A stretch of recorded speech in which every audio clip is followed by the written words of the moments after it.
Good morning friends. Video number 7. ఈరోజు ఏంటంటే పరమరక్షక్ పాలసీలో చాలామంది అడుగుతున్నారు, అసలు ఇన్వెస్ట్మెంట్ ఎంత వెళ్తుంది, ఇన్వెస్ట్మెంట్ పార్ట్ ఏ విధంగా ఉంటుంది, మనకి ఫండ్కి సంబంధించిన డీటెయిల్స్ ఎక్కడ ఉంటాయి, ఏంది అనేది డీటెయిల్గా నేను ఒకసారి ఎక్స్ప్లెయిన్ చేస్తాను చూడండి. ఎందుకంటే పరమరక్షక్ పాలసీ మనం చెప్పేదే ప్రొటెక్షన్తో పాటు రిటర్న్స్ వస్తాయి అని చెప్తాం. ఆ రిటర్న్స్ ఏ విధంగా వస్తాయి, ఏ ఏ ఫండ్లలో ఇన్వెస్ట్మెంట్ చేస్తారు, దానికి సంబంధించిన డీటెయిల్స్ ఒక్కొక్కసారి మనం దొరకొచ్చు, దొరకకపోవచ్చు. మన యాప్‌లోనే మనం తీసి మంచిగా వాళ్ళకి మన దగ్గర ఎన్ని ఫండ్స్ ఉన్నాయి, దాంట్లో పర్ఫార్మెన్స్ ఎట్లా ఉంది, లాస్ట్ 5 ఇయర్స్, 10 ఇయర్స్ దాంట్లో ఫండ్ వాల్యూ ఏ విధంగా గ్రో అవుతుంది, ఎన్ఏవి వాల్యూ ఏ విధంగా ఉంది, మన ఫండ్ మేనేజర్స్ ఎవరు, ఇలాంటి డీటెయిల్స్ అన్నిటికి కూడా మనకి ఇక్కడనే చూసుకోవచ్చనమాట. అది నేను ఎక్స్‌ప్లెయిన్ చేస్తాను చూడండి. మనకేందంటే సెక్యూర్ లైవ్ ఇది సెక్యూర్ లైవ్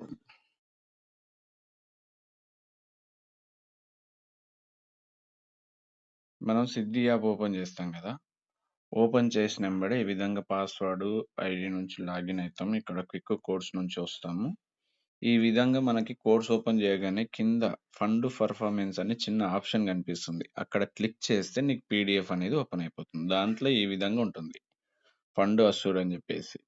ఇక్కడ ఏంటంటే మంత్ ఆన్ మంత్ బేస్‌గా ఇన్ని రకాల ఫండ్స్ ఉంటాయి మనకి. ఈక్విటీ ఫండ్స్ అంటారు వీటిని. అంటే మినిమమ్ 8% రిటర్న్స్ ఇస్తూ ఉంటాయి మార్కెట్‌లో. మన టాటాకి సంబంధించిన ఫండ్స్ అన్నమాట. ఇవన్నీ వీటి ఫండ్స్ పేర్లన్నమాట.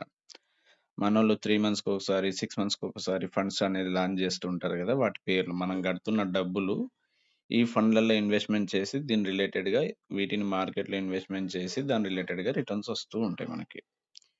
ఆ పీడిఎఫ్ మొత్తం 69 పేజెస్ ఉంటుంది ఇక్కడ.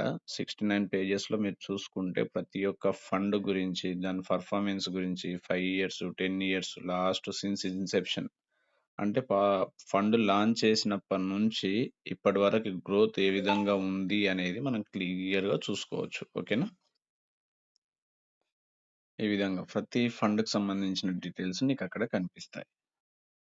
ఇది హైబ్రిడ్ ఫండ్స్ అంటారు. వీటికి సంబంధించిన వీళ్ళు మన ఫండ్ మేనేజర్స్. వీళ్ళ ఎక్స్‌పీరియన్స్‌ని బట్టి వీళ్ళు ఏ ఏ విధంగా ఏ ఏ సెక్టార్‌లలో ఇన్వెస్ట్‌మెంట్ చేస్తున్నారు. ఇదో సెక్టార్ అలొకేషన్ అని కింద డీటెయిల్స్ ఉంటుంది. అంటే మన డబ్బులు ఎక్కడో దగ్గర ఇన్వెస్ట్‌మెంట్ చేస్తుంటారు కదా! ఆ సెక్టార్ యొక్క గ్రోత్ ఏ విధంగా ఉంది. లాస్ట్ 1 ఇయర్ నుంచి, 10 ఇయర్స్ నుంచి, 5 ఇయర్స్ నుంచి మన ఎన్ఏవి వాల్యూ ఏ ఫండ్ రన్ చేసినా రూ. 10 ఫర్ ఎన్ఏవి అంటాం. ఆ విధంగా 10 ఇయర్స్‌కి, 7 ఇయర్స్‌కి, 5 ఇయర్స్‌కి, 1 మంత్‌కి ఏ విధంగా అనేది గ్రో అవుతుంది అనేది మనం ఇక్కడ క్లియర్‌గా చూసుకోవచ్చు. ఇది కస్టమర్‌కి చెప్పాల్సిన అవసరం లేదు. జస్ట్ మీకు తెలియాలి గాబట్టి నేను ఇన్ఫార్మ్ చేస్తున్నాను. ఓకేనా? ఇదొక్కటి ఫస్ట్ థింగ్. మనకు రిటర్న్స్ ఏ విధంగా ఉన్నాయి. మన రిటర్న్స్ సంబంధించిన స్లైడ్స్ మీరు చూసినట్లయితే చాలా నంబర్ ఆఫ్ స్లైడ్స్ మనకి ఆన్‌లైన్‌లో దొరుకుతాయి. మనోళ్ళు గూడా పంపిస్తూ ఉంటారు. టర్మ్ పా term plan plus ULIP combo అని జెప్పేసి ఇవి వస్తూ ఉంటాయి. మనకి చూడండి జీడీపీకి సంబంధించింది. మనం ఫండ్ పర్ఫార్మెన్స్ ఏ విధంగా ఉంటుంది అని జెప్పేసి. యాక్చువల్లీ ఇదొక్క స్లైడ్ గురించి ఎక్స్‌ప్లెయిన్ చేస్తాను చూడండి. మనకి ఇన్వెస్ట్‌మెంటు ఎంత అమౌంట్ ఎళ్తుంది అనే దాని గురించి ఈ స్లైడ్ మీరు చూసుకున్నట్లయితే తెలుస్తుంది. ఇన్వెస్ట్‌మెంట్ లింక్డ్ ప్రపోజిషన్ యూలిప్ అంటే ఓకేనా? ఇక్కడ ఇన్వెస్ట్‌మెంట్ 60% ఎళ్తుంది. టర్మ్ ఇన్స్యూరెన్స్‌కి మనకి ఇన్స్యూరెన్స్ కవరేజ్‌లు రావడానికి మొత్తం కలిపి 40% ఎళ్తుంది. దాంట్లో అడిషనల్ ప్రొటెక్షన్ ఏమేమి ఉంటుందంటే ఏడీబీ, ఏటీపీడీ రైడర్స్ అడిషనల్ ప్రొటెక్షన్ ఉంటుంది. మనకింకోటేందంటే, ఈ స్లైడ్ గూడా ఇంపార్టెంటే. చాలా మంది సిబిల్ స్కోర్‌ని బేస్ చేసి కూడా మన టర్మ్ ఇన్స్యూరెన్స్ పాలిసీలనేవి ఈ మధ్యల రావట్లేదు కొన్ని దాన్లకి. ఇది గూడా ఒకసారి గుర్తుపెట్టుకోండి. ఇది మనకి స్టార్టింగ్ నుంచి ఏ విధంగా చూసుకోవాలి. చెప్పాను గదా! మనకి ఒకటి ఎగ్జాంపుల్ చెప్తాను చూడండి. ఇది మనకు ఫస్ట్ పరమరక్షకు సంబంధించిన కొటేషను. ఇది అన్నమాట. దీని తర్వాత ఇది. 60% ఇన్వెస్ట్‌మెంట్ కిందకెళ్తుందని జెప్పాను గదా! దాని గురించి. ఇది మొత్తం రూ. 70,000 పే చేస్తున్నావు. దాంట్లో రూ. 48,000 ఇన్వెస్ట్‌మెంట్ కింద ఎళ్తుంది. 12% అయితే ఇంత, 20% అయితే ఈ విధంగా. ఈ విధంగా మనకి రిటర్న్స్ అనేది గ్రో అవుతూ ఉంటాయి. దీన్ని బేస్ చేసుకొని మనం చూసుకోవచ్చనమాట. కస్టమర్‌కి ఎక్స్‌ప్లెయిన్ చేయొచ్చు. ఇది మనకు పీడిఎఫ్ ఓపెన్ చేస్తే ఈ విధంగా ఉంటుంది. చాలా మంది టర్మిన్స్ మనకి పరమరక్షక్‌లో పాలసీ బాండ్‌లో నేమ్ చేంజ్ వస్తుంది అది అంటారు కదా! ఇది పరమరక్షక్ ప్యాకేజ్ బెనిఫిట్ సమ్మర్ అని చెప్పేసి ఈ విధంగా వస్తుంది ఫస్ట్ పీడిఎఫ్. దాని తర్వాత ఈ విధంగా ఇలిస్ట్రేషన్ అనేది ఓపెన్ అవుతుంది. దీంట్లో మనకు చూడండి total investment premium 48,000 normal death కట్టిన డబ్బులు మాత్రమే ఇన్వెస్ట్‌మెంట్ చేస్తారు.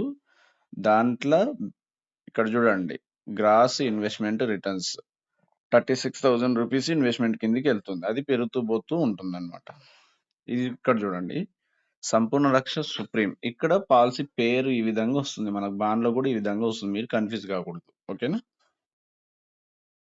ఈ విధంగా రిటర్న్స్ చూడండి. Gross investment returns, mortality charges. ఈ చార్జెస్ అనేది రాను రాను పెరుగుతూ పోతూ ఉంటాయి. ఇవి కూడా మనకు ఫండ్‌లో యాడ్ చేస్తూ ఉంటారు కాబట్టి ఫ్యూచర్‌లో మంచి రిటర్న్స్ రావడానికి ఛాయిస్ ఉంటుంది. ఈ అదర్ చార్జెస్ గాని, fund at end of the year మనం ఏ విధంగా ఈ 48,000 చేసినా కూడా ఇన్వెస్ట్‌మెంట్ కిందకి ఈ mortality charges, other charges, GST ఇవన్నీ కట్టంగా మనకు 36,000 రూపీస్ ఇన్వెస్ట్‌మెంట్ కిందకెళ్తుంది. ఈ 36,000 రూపీస్ మళ్ళీ నెక్స్ట్ ఇయర్ రెన్యువల్ కడుతూ ఉంటాం కాబట్టి ఈ విధంగా పెరుగుతూ పోతూ ఉంటుందన్నమాట. ఓకేనా? ఇది 8% ప్రకారం మనం ఇక్కడ చూయించొచ్చు. Fund at end of the year 37,819 ఇది యాక్చువల్‌గా ఇన్వెస్ట్‌మెంట్ కిందకెళ్ళేది. దీని రిలేటెడ్‌గా ఫండ్ గ్రో అవుతూ ఉంటుంది. దీన్ని బేస్ చేసుకొని మనకి ఇయర్ ఆన్ ఇయర్ ఏ విధంగా గ్రోత్ ఉంటుంది అనేది మనకు ఫండ్ పర్ఫార్మెన్స్‌ని బేస్ చేసుకొని 12%, 18% ఇవన్నీ కూడా మనం ఎక్స్‌ప్లెయిన్ చేయొచ్చు. ఈ విధంగా చూడాలి. ఈరోజు ఏందంటే అసలు పరమరక్షక్ పాలసీల ఇన్వెస్ట్‌మెంట్ పార్ట్ ఏ విధంగా ఉంటుంది? మన ఫండ్స్ ఎక్కడ ఇన్వెస్ట్‌మెంట్ చేస్తారు? ఎంత పర్సెంట్ ఇన్వెస్ట్‌మెంట్ చేస్తారు? దానికి సంబంధించిన డీటెయిల్స్ గురించి చెప్పడానికి ట్రై చేశాను. ఎంతో కొంత మీకు యూజ్ అవుతుందని అనుకుంటున్నాను. ఎందుకంటే మనకు బేసిక్ థింగ్స్ తెలియాలి. అసలు ఎంత కడుతున్నాము? దీంట్లో రైడర్స్‌కి ఎంత కట్ అవుతుంది? ఇన్వెస్ట్‌మెంట్ కిందకి ఎ ఎట్ ఎంత ఎళ్తుంది? ఆ ఇన్వెస్ట్‌మెంట్ రిలేటెడ్‌గా మనకు రిటర్న్స్ ఏ విధంగా గ్రో అవుతాయి? ఎలాంటి సెక్టార్‌లలో ఇన్వెస్ట్‌మెంట్ చేస్తారు? మన ఫండ్ పర్ఫార్మన్స్ అంటే ఏంది? ఎన్ఏవి అంటే ఏంది? మన ఫండ్స్ యొక్క హిస్టరీ ఏంది? ఇవన్నీ మీకు ఎక్కడ అవైలబిలిటీ ఉంటాయి అని చెప్పడానికి ట్రై చేశాను. దీన్ని బట్టి మీకు ఎవరన్నా పరమరక్ష గురించి చెప్పినప్పుడు ఇన్వెస్ట్‌మెంట్ పార్ట్ గురించి ఎక్స్‌ప్లెయిన్ చెయ్యమన్నప్పుడు మాత్రమే దీంట్లో ఉండే డీటెయిల్స్ ఒకసారి చూసి వాళ్ళకు ప్రాపర్‌గా గైడ్ చేయండి. ఓకేనా? ఇంక నార్మల్‌గా నిన్న వీడియోలో కవర్ చేసినట్టు మనకి ఇన్వెస్ట్‌మెంట్ పార్ట్‌కి ఏదైతే ఉంటుందో మన ఫండ్ రిలేటెడ్‌గా ఫండ్ పర్ఫార్మెన్స్‌ని బట్టి 15%, 20% మనం ప్రొజెక్షన్ చూయించి 10 ఇయర్స్‌కి, 20 ఇయర్స్‌కి, 30 ఇయర్స్‌కి, 40 ఇయర్స్‌కి ఏ విధంగా గ్రో అవుతుందనేది మనకు ఫండ్ క్యాలిక్యులేటర్‌లో ఓపెన్‌గా చూయించొచ్చక్కడ. దాన్ని బేస్ చేసుకొని వాళ్ళ రిక్వైర్మెంట్స్‌ని బట్టి తీసుకోవడానికి ఫ్లెక్సిబిలిటీస్ ఉంటాయని చెప్పాలి. ఓకేనా? Thank you so much. Give me your valuable feedback. మీకేదన్నా చిన్న చిన్న డౌట్స్ వచ్చినట్లయితే నా నంబర్ మెన్షన్ చేసుకొని ఉంటుంది గదా! ప్రతి వీడియోలో. ఆ నంబర్‌కి కాల్ చేయండి. నేను డౌట్స్ క్లారిఫై చేస్తాను. జస్ట్ కాంప్లిమెంట్స్ గాని కామెంట్స్ అంటే కాంప్లిమెంట్స్ మాత్రమే కామెంట్స్‌లో పెట్టడానికి ట్రై చేయండి. మీరు డౌట్‌లు అడిగితే కామెంట్‌లో నేను అన్నీ ఎక్స్‌ప్లెయిన్ చేయలేను గదా! అందుకని చెప్తున్నాను. ఏం డౌట్స్ ఉన్నా నాకు కాల్ చేయండి. నేను ఎక్స్‌ప్లెయిన్ చేస్తాను మీకు. క్లియర్ చేస్తాను. మీకు గూడా క్లారిటీ అనేది ఉంటుంది. థాంక్ యూ సో మచ్ అండి. Each and everyone. All the best.